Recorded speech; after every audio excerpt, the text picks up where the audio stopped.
Bismillahirrahmanirrahim. Assalamualaikum warahmatullahi wabarakatuh. Selamat siang. Salam sejahtera bagi kita sekalian. Shalom, salve, om swastiastu, namo buddhaya, salam kebajikan. Saudara-saudara sekalian, Menko PMK, Menko Pembangunan Manusia dan Kebudayaan, Profesor Pratikno yang saya hormati, Menteri Pendidikan Dasar Menengah, Profesor Abdul Muti yang saya hormati, Kepala Staf Kepresidenan, Letnan Jenderal TNI Purnawirawan AM Putranto, Sekretaris Kabinet RI, Letnan Kolonel Infantri Teddy Indra Wijaya yang saya hormati, Wakil Menteri Dalam Negeri Ibu Ripka Haluk yang saya hormati, Wakil Menteri DG Komunikasi dan Digitalisasi Saudara Angga Raka Prabowo, Ketua Komisi 10 DPR RI Saudari Hetifah Saifuddin, Wali Kota Bogor yang saya hormati Saudara Dedi Abdurrahim,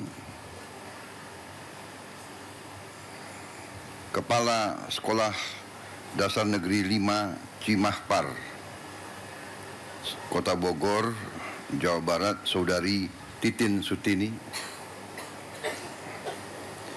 para guru dan tenaga pengajar, anak-anakku, para siswa-siswi dari seluruh Indonesia yang hadir langsung maupun melalui video conference.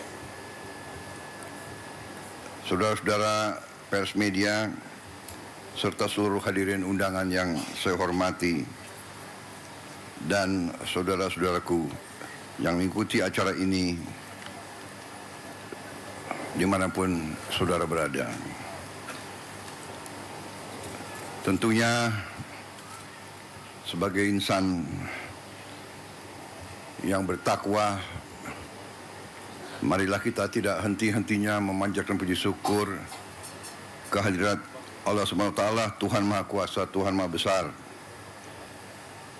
yang memiliki sekalian alam, atas segala karunia, atas kesehatan yang masih diberikan kepada kita, sehingga kita dapat berkumpul hari ini untuk memperingati Hari Pendidikan Nasional 2025 pada tanggal 2 Mei saat ini.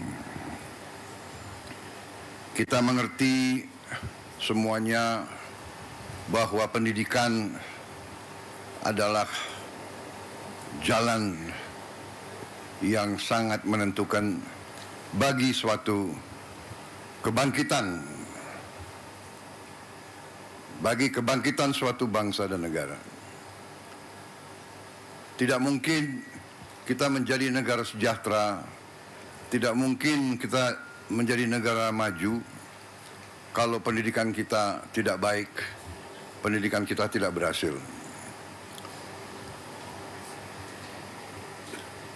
Pemerintah Republik Indonesia secara beruntun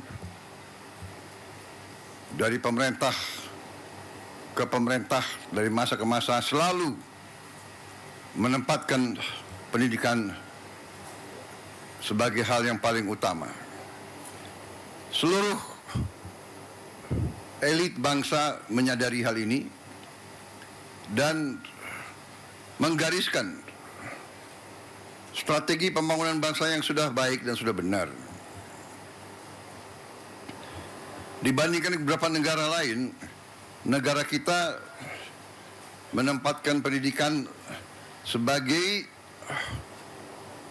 yang teratas dalam APBN, dalam anggaran pembiayaan dan belanja negara. Pendidikan yang paling pertama. Kalau tidak salah, APBN sekarang ini mungkin yang tertinggi selama sejarah Republik, di atas mungkin 22%. Kita bandingkan dengan negara lain,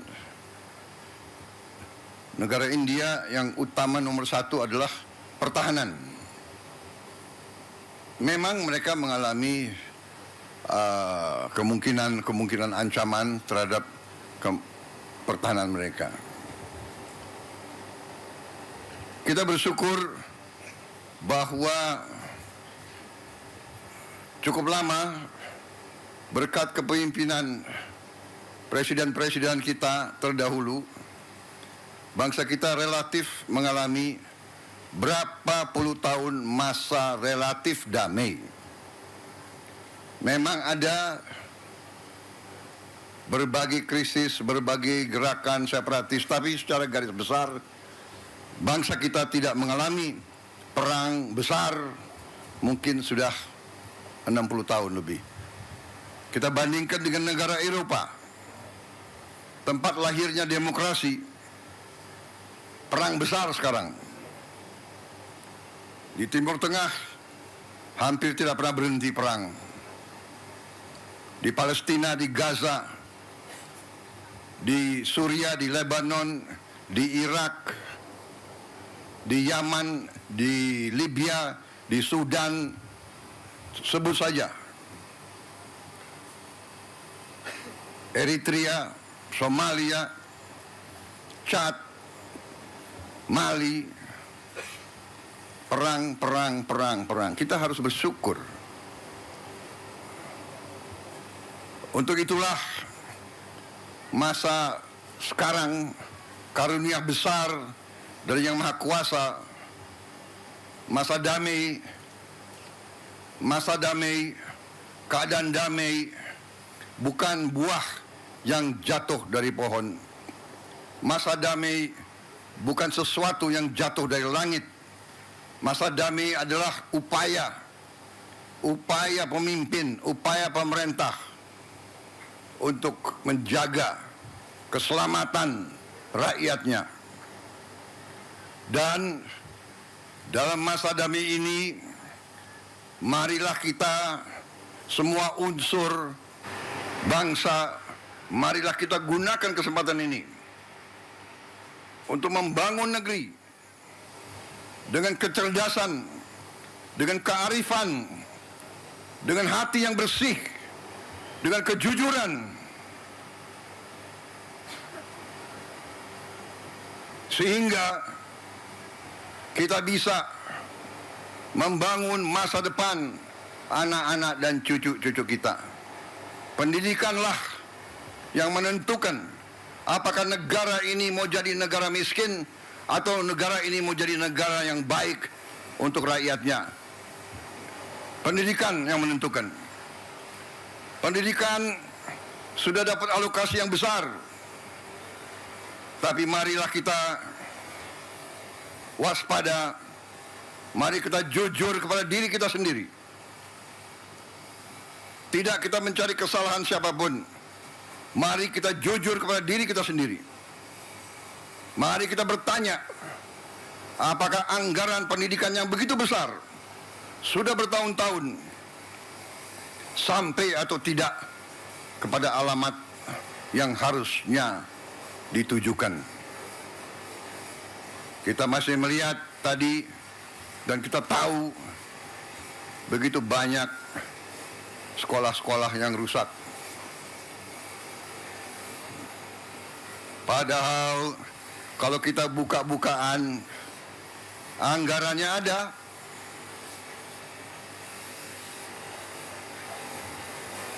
Bagaimana bisa satu sekolah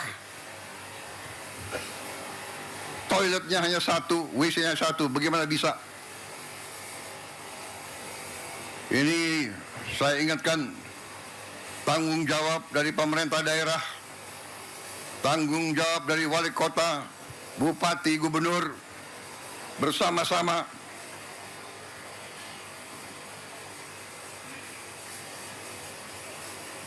saya memang menetapkan anggaran, saya kira kalau dicek cukup besar untuk perbaikan sekolah-sekolah. Tapi tidak cukup. Berapa? 16 triliun ya. 16 hampir 17 triliun Tapi cukup hal ini untuk mungkin hanya 11.000 sekolah. Ya, 11.000 sekolah kira-kira. Ini tidak cukup. Sekolah seluruh Indonesia adalah 330.000 sekolah. Benar ya Pak Menteri? Yang sekolah negeri berapa Pak Menteri? Dari 330.000. 200.000 sekian. Jadi kalau kita perbaiki 11.000, mungkin perlu 30 tahun sampai sekolah ini semua bisa diperbaiki. Dan kita tidak boleh menyerah. Tidak boleh kita 30 tahun memperbaiki sekolah-sekolah itu. Karena itulah saya bertekad melakukan penghematan terus-menerus. Kita harus memperbaiki sebanyak-banyak sekolah seluruh Indonesia dalam waktu secepat-cepatnya. Inilah yang saya sedang pikirkan terus bersama menteri-menteri saya. Terus-menerus saya memikirkan bagaimana kita cari uang. Bagaimana kita mengelola kekayaan kita. Karena terus terang saja, berkali-kali saya sampaikan, kekayaan bangsa Indonesia masih terlalu banyak yang bocor dan tidak sampai ke rakyat.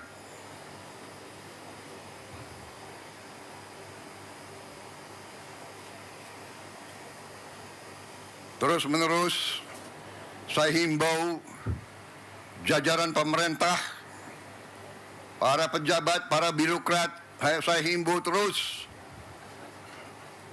berbuatlah yang terbaik untuk rakyat.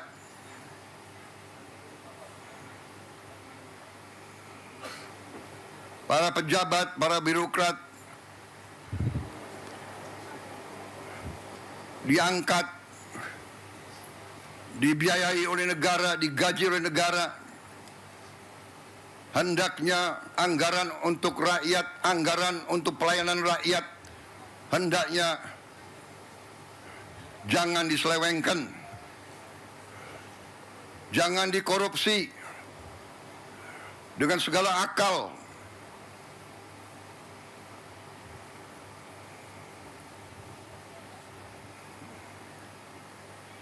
Saudara-saudara sekalian, begitu banyak kebijakan kita yang akan kita lakukan untuk memperbaiki keadaan kesejahteraan rakyat kita dan ASN kita dan guru-guru kita, pejabat-pejabat kita semuanya. Saya sedang merencanakan juga bagaimana menaikkan gaji para hakim kita, agar hakim kita nanti tidak bisa disogok, tidak bisa dibeli, sehingga hukum dilaksanakan dan ditegakkan dengan baik.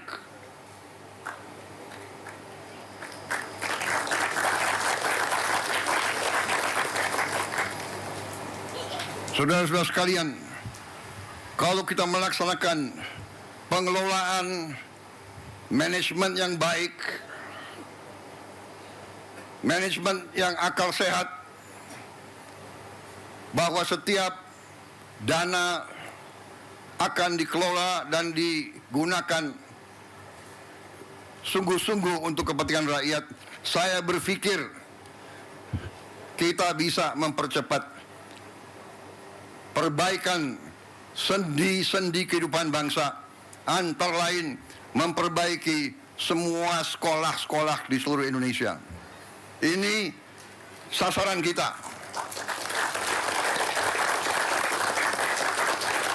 Saya menggunakan istilah hasil terbaik cepat. Kita harus berkumpul otak-otak terbaik bangsa, berkumpul untuk melihat cara-cara solusi yang terbaik cepat. bukan terbaik, tapi penyelesaiannya 30 tahun. Bukan terbaik, tapi kita tidak tahu kapan selesainya. Terbaik, cepat. Ini kewajiban, ini tuntutan zaman. Bangsa-bangsa lain sedang berlari menuju kemajuan. Kita tidak boleh ketinggalan.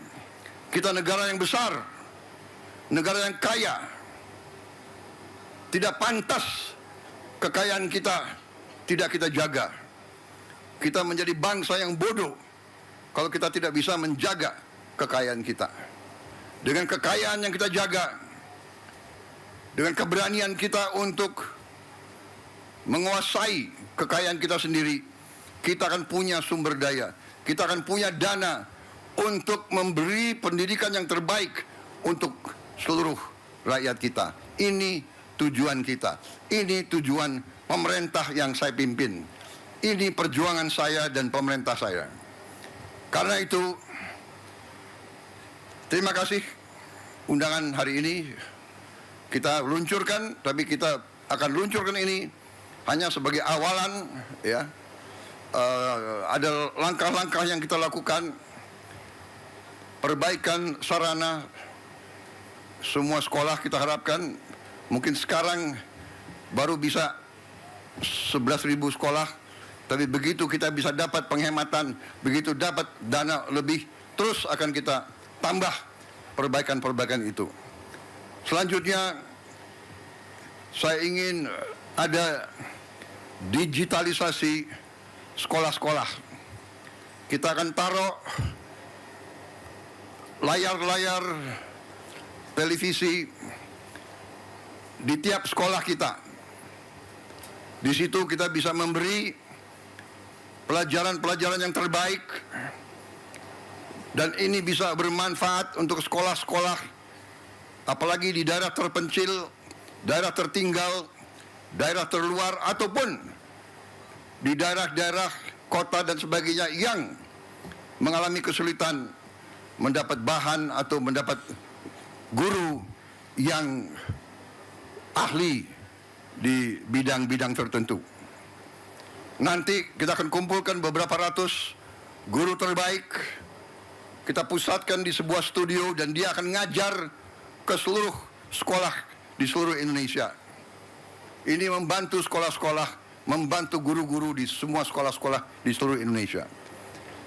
Saudara-saudara, kita akan mulai, saya kira dalam waktu yang tidak terlalu lama. Saya berharap dalam 2 bulan sudah mulai sekolah-sekolah pertama menerima layar-layar televisi tersebut.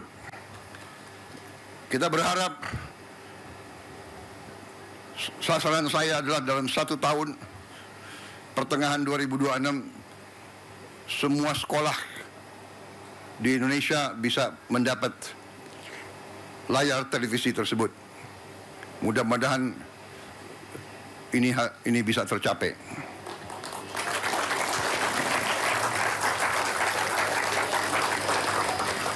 Saya kira begitu banyak kebijakan yang kita berikan.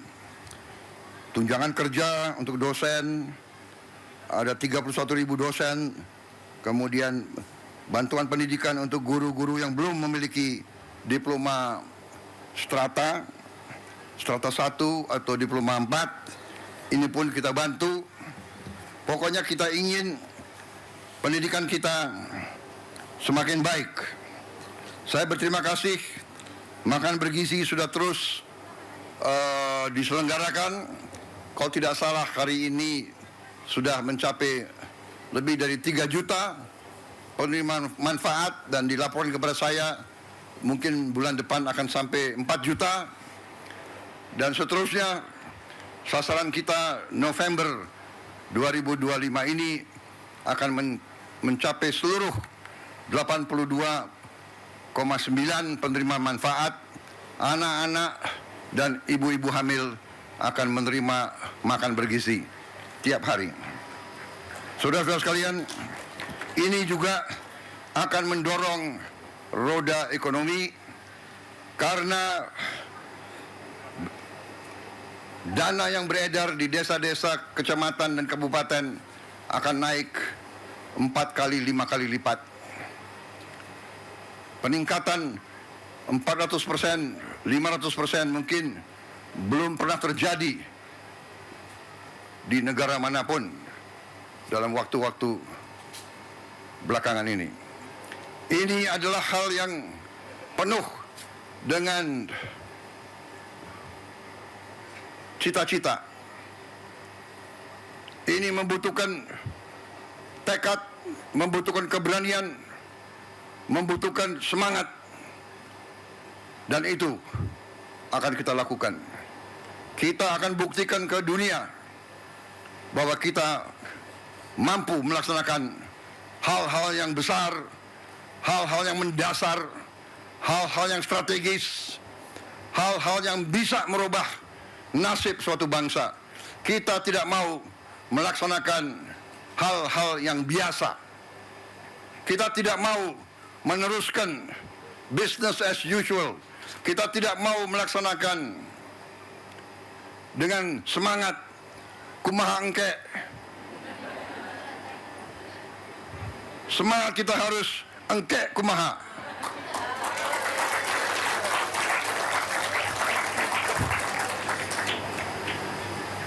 Hilangkan itu semangat kumaha engke wae. Kumaha juragan wae. Kita harus bekerja keras, cepat, dan saudara-saudara, kita mampu. Kita akan buktikan bahwa kita mampu. Banyak negara sekarang datang ke kita, mau belajar dari kita. Saudara-saudara, bertahun-tahun kita selalu import beras. Bertahun-tahun kita selalu import jagung. Alhamdulillah, tahun ini produksi kita melimpah. Produksi kita jagung dan beras melimpah. Bahkan Menteri Pertanian dan banyak pejabat datang ke saya, Pak, kita bingung Pak, nggak ada gudangnya. Akhirnya saya bikin program kilat, membuat gudang darurat, gudang improvisasi. Kita akan bangun 25.000 gudang improvisasi yang akan dibuat dari bahan-bahan yang lumayan, bisa bertahan 5-10 tahun. Sambil nanti gudang yang benar akan kita bangun di tiap desa. Dalam 3-4 bulan lagi kita akan mulai membangun gudang-gudang koperasi di 80.000 desa. Nanti tidak ada lagi panen yang tidak bisa disimpan dan dirawat. Tiap desa akan punya kamar pendingin, cold storage. Panen nanti buah dan sayur akan bisa disimpan, tidak akan busuk, tidak akan rusak karena terlambat dikirim ke pasar. Tiap koperasi desa akan memiliki truk, minimal 80.000 truk, sehingga begitu panen bisa dikirim ke penggiling padi, bisa dikirim ke Bulog, bisa dikirim ke pasar. Dari kota bisa membawa bahan-bahan yang diperlukan oleh rakyat di desa-desa. Saudara-saudara sekalian, kita akan buat gerakan besar untuk merubah, untuk memperbaiki ekonomi Indonesia, untuk memperbaiki ekonomi rakyat, untuk memberi hasil terbaik cepat. Saudara-saudara sekalian, saya kira itu yang ingin saya sampaikan. Terima kasih.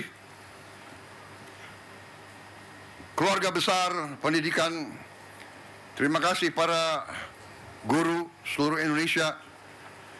Sungguh-sungguh para guru ini adalah memang pahlawan yang sering tanpa tanda jasa.